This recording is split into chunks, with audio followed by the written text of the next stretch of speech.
Magandang araw mga kaibigan. Ito, pag-usapan natin ang post ni Joey De Bebre, posted 2 hours ago.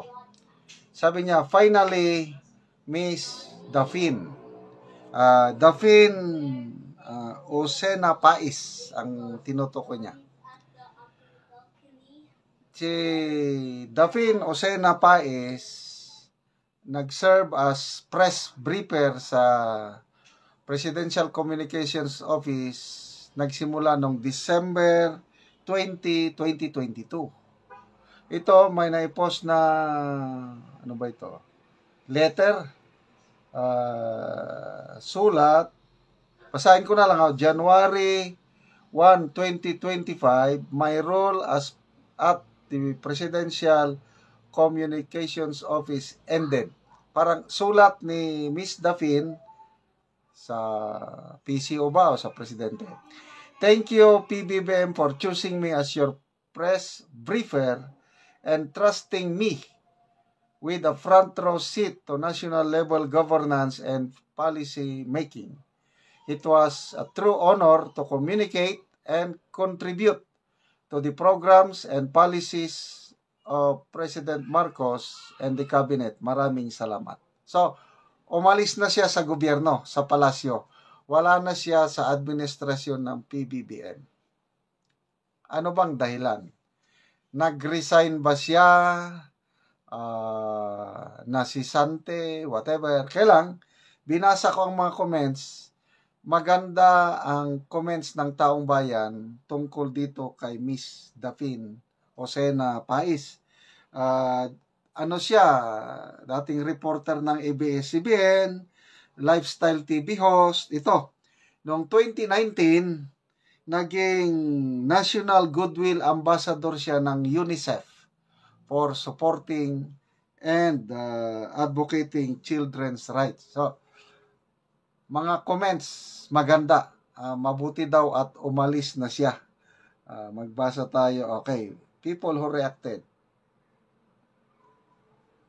Yun may tumatawa, 1,400, 1,900 ang like. Betty Bechi, sabi niya, oh, she resigned? Finally, I stopped following her since she's still working with Junior and keep on defending him in her post. Maria Leia Roida Bernabe, you should have done that long time ago. Anyway, good luck to you. Wise decision. Okay. Oda Rakranakin, follower na ulit ako ni Miss Dafin. I really admire her even before BBM became president. Julio Filipinas, she brings finesse and professionalism in her possession. So, maganda ang Maria Angela Ribano, a sign of relief for her. Susan Dalipi Singidas, yes, napatanong ako bakit andyan si Dafin. Buti na lang resigned na siya. Good job, Dafin. I always like you since you were just young.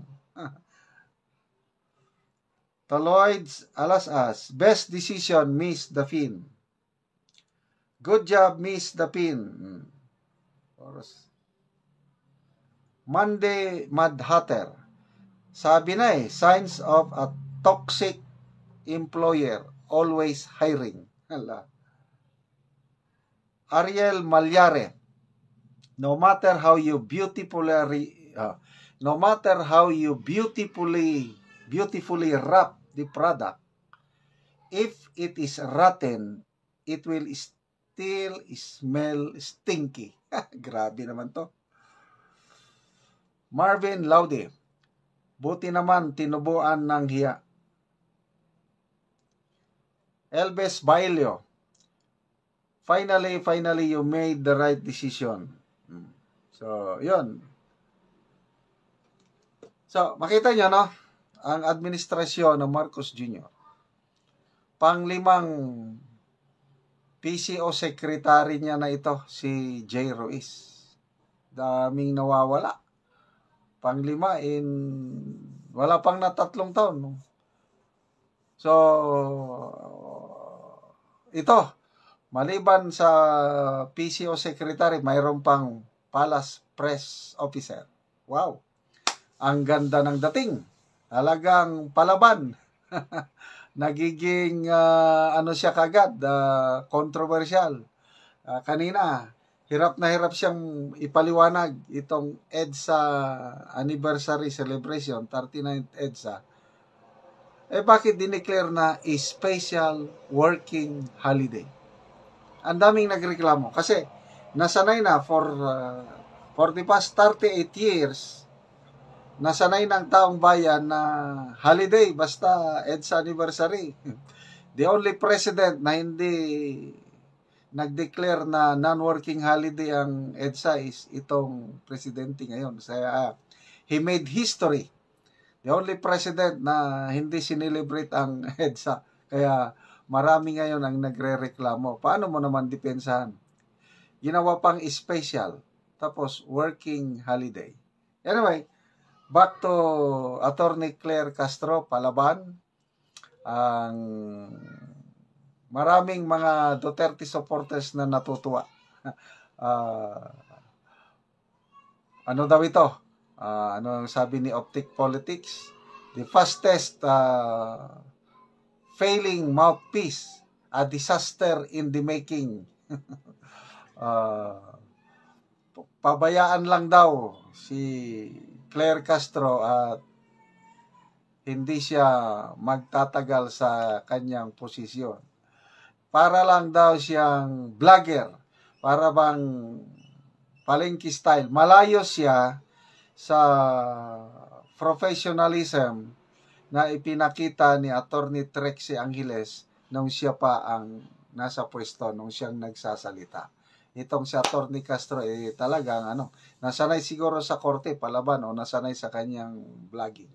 Anyway, good luck po, Miss Daphine Osena Pais, sa iyong bagong chapter sa iyong buhay. Okay mga kaibigan, salamat po sa inyong palaging panonood sa ating channel. Nagkakaroon po tayo ng income sa channel na ito dahil sa inyo at ginagamit po natin ang sweldo sa YouTube pangtulong sa tribong Talaandig sa Bukidnon. Namimigay tayo ng libreng yero at pako para ang tribo is makapatayo ng kanilang sariling bahay or ma-repair ang sira-sira nilang bahay. Panoorin nyo ang video na ito, kabalikat kayo sa pagtulong. Sana ituloy nyo lang ang panonood, lalo na yung hindi nyo pag-skip ng ads. Naanak ko diri sa ilayang kadtong nataga Nogero nga nakadingding na human na siya sa pag-atop karon nagdingding na pod siya ako silang dulo nagbisitaon. Ayo